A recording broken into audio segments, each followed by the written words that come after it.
So how does a workday look for a clinical psychologist?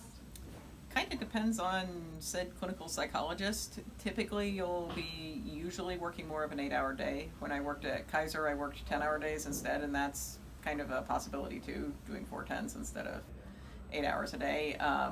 You're typically going to be seeing patients at least 7 hours out of those 8 hours. Okay. All right.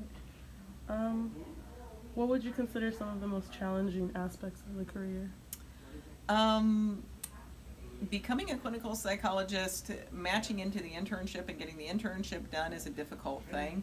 The actual seeing of patients, couple different things. I did a lot of testing when I worked at Kaiser, Okay. and so testing is kind of intellectually hard, and also usually you're testing people for reasons that are kind of grumpy. I did a whole lot of dementia testing, and so telling people they have Alzheimer's disease is not a particularly pleasant part of one's career. The other thing that went with testing, though, that was a little bit different is that you have to write these big, long testing reports, so 3 or 4 pages, single spaced. So it's kind of a thing that I'm always behind on my reports when I'm doing that, and learning to live with kind of working hard enough that you're doing the best you can and not being freaked out about the fact that you're always Yeah. kind of behind is Okay. a thing.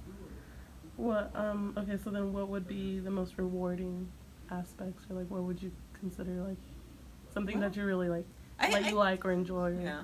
I'd say testing and seeing patients for therapy are two very different events with two very different experiences.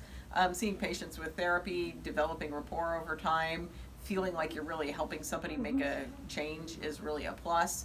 With doing testing, you get less of that and it's more intellectual, so trying to figure things out and understanding it is really the neatest part of that. And then, I mean, you get it, the feeling you are helping people because you're helping them figure out what's going on, but it is less emotionally rewarding in some ways and more intellectually. So like you're exploring things, but you aren't really kind of getting as many warm fuzzies out of it doing testing.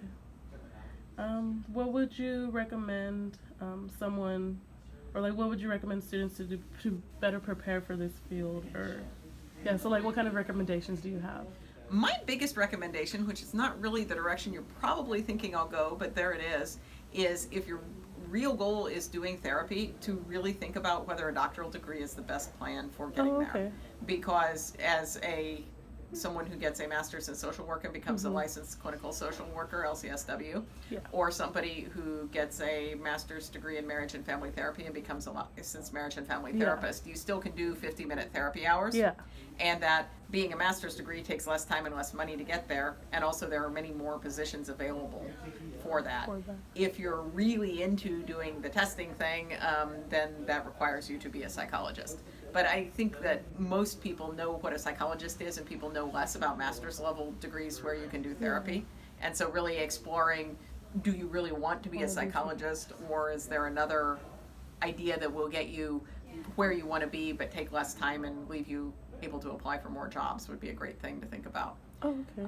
Aside from that, just in general, working with people who have difficulties is a good thing to do, because a lot of people say, I want to go into psychology because my friends like talking to me, and talking to your friends is kind of a different experience. It really is. So just working with people with severe and persistent mental illness, working with people with really significant problems who really aren't as excited about taking care of you as you are about taking care of them.